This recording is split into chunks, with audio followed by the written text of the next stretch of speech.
All right, welcome back.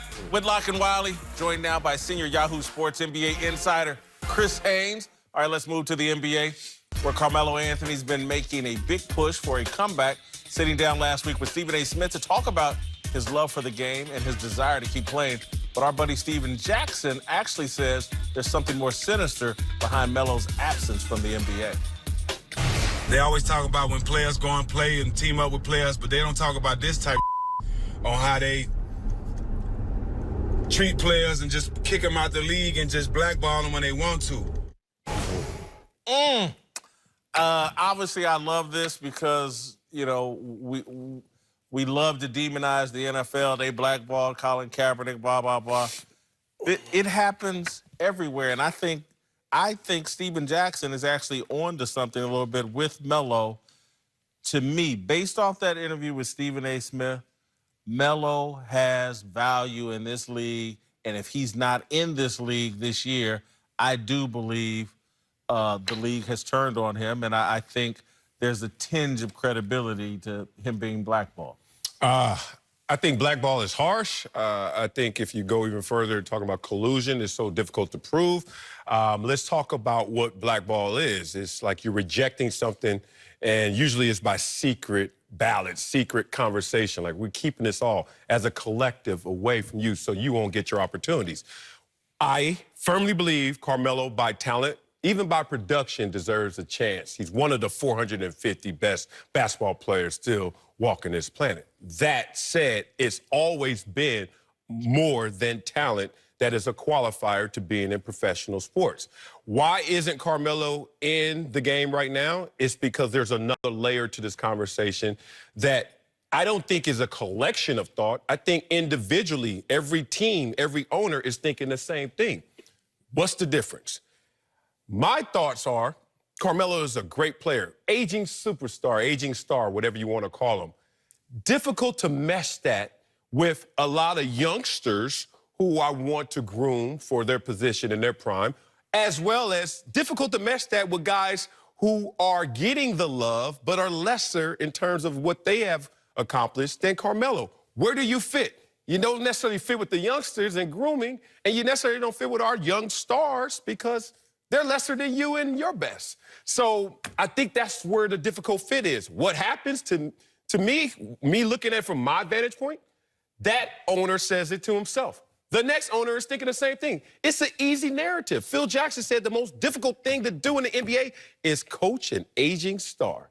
I think they're individually thinking this, not in collection and not to the point of blackball. I think, to your point about Phil Jackson, the most difficult thing about coaching an aging star is when that star is one-dimensional. Carmelo, all he is known as a scorer. That's it. Now, when you get later on in your career, as you start to age, you start to produce.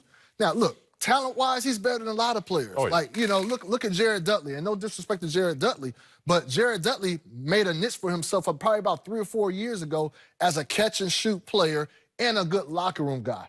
Carmelo hasn't put that perception out there for us to see.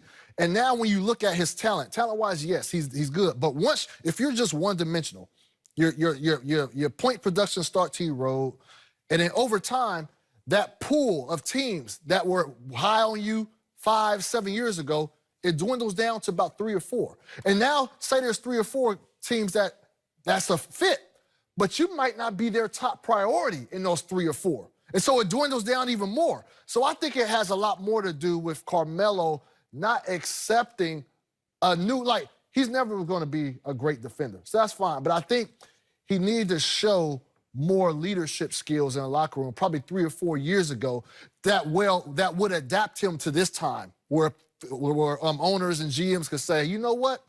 He may not be skillfully there, but he could be a good locker room presence. And you guys have both made far better points than I originally did.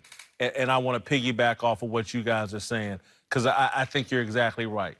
And so when I say a tinge of being blackballed, I agree with you, Marcel. It's just like people individually have a narrative on him that I think when I say blackball, it's like Daryl Morey is a power guy and part of the good old boy network. And I don't even say that negatively. He's just part of the power structure of the NBA. And the narrative on Carmelo is he's not going to help your young people develop mentally. And do we want to, and the narrative is he'll let a poison loose. What if our young players adopt his mentality the previously? But and again, maybe I'm reading way too much into one interview. I was so thoroughly impressed with the guy during his interview with Stephen A. Smith, his awareness, the depth of his understanding. I think he's in a different place, and I think if these NBA people look at that interview, it's worth engaging with Carmelo and having the discussion about how are you going to help us develop these young players into the right mentality? Because we can figure out a way to get you on the court for 20 minutes a night, leading our second unit. You can be a part of helping us, our offense, operate when our starters sit down.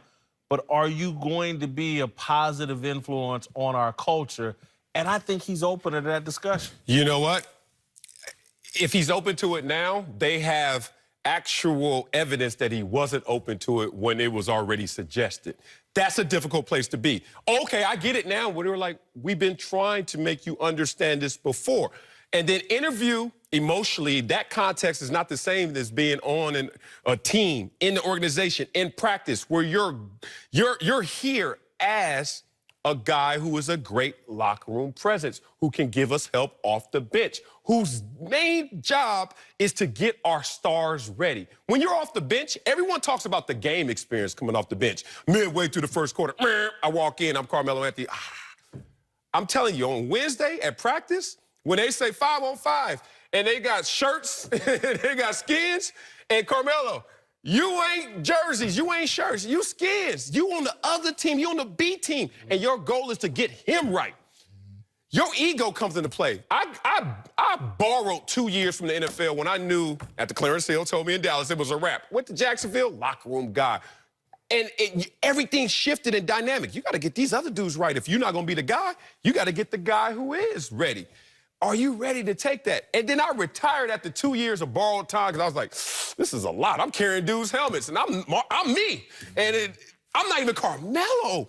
To take that reduction in role, man, that's a hit. And if you can do that, fine. But my phone was still ringing after I left Jacksonville. And I said, nah, because I ain't made for that. If Carmelo's made for that, he has to make it more evident than just an interview. They got to see it. He came off in an interview well, yes, expressing the fact that he's ready to take on that role. The problem is teams want to have already seen that from him at this stage. Now, this is the difficult part.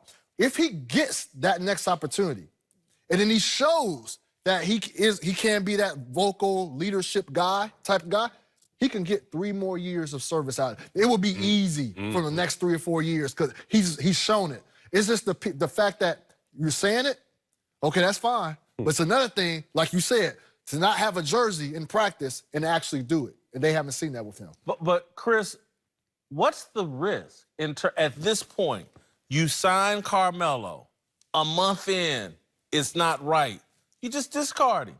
It's not that expensive at this point. He's there. Everybody's out from underneath his mammoth contract. And so I just don't see it as high risk. And I think that a team like, and maybe I'm crazy for thinking this, but the Golden State Warriors, they could bring him in. Look, they brought Boogie in and helped Boogie rehabilitate his image and thought process and teach him a winning culture. I think there may be an opportunity for Carmelo. Again, he can't play defense the way Iguodala did, but I think he can be a better offensive player. And they may need that on their second unit, particularly when Klay Thompson's not available the first half or the first 3/4 of the season. I just think someone should take a chance on Carmelo and cut him loose if it doesn't work. There's very minimal risk for a team in contention. Now, the problem is these teams only have one spot left. And you see the Lakers, the Clippers, they're trying to fill that spot with Andre Iguodala, championship guy, somebody that they know is going to come in, fit right in. So I agree with you. It's a minimal risk, but you're wasting time. I'm not trying to say his way. He definitely deserves to be in the NBA. But most of these teams don't want to waste time, and they feel like that's just not the ideal primary fit for us. Yeah, I mean, this is a difficult conversation because, as you know, I love Carmelo, but I'm just talking about how this thing works. And this game works where there are going to be few teams that actually want him by his style of play. You know, ISO's type, mid-range game. X's and O's, you reduced it from 30 to a number. Then you get even fewer teams that have the job security upstairs in terms of decision makers in a league that is risk averse. All leagues are risk averse. That's why you got to look a certain way. You got to be a certain height, jump a certain thing. That's why we got combine. So you could tell an owner who's flying around on private jets when he lands, oh, that's why I picked him. It's pretty obvious. It's not so obvious right now for Carmelo, and that's what's hurting him. All right, coming up is the drama around Antonio Brown already getting to John Gruden, TV's hottest look at social media. Next!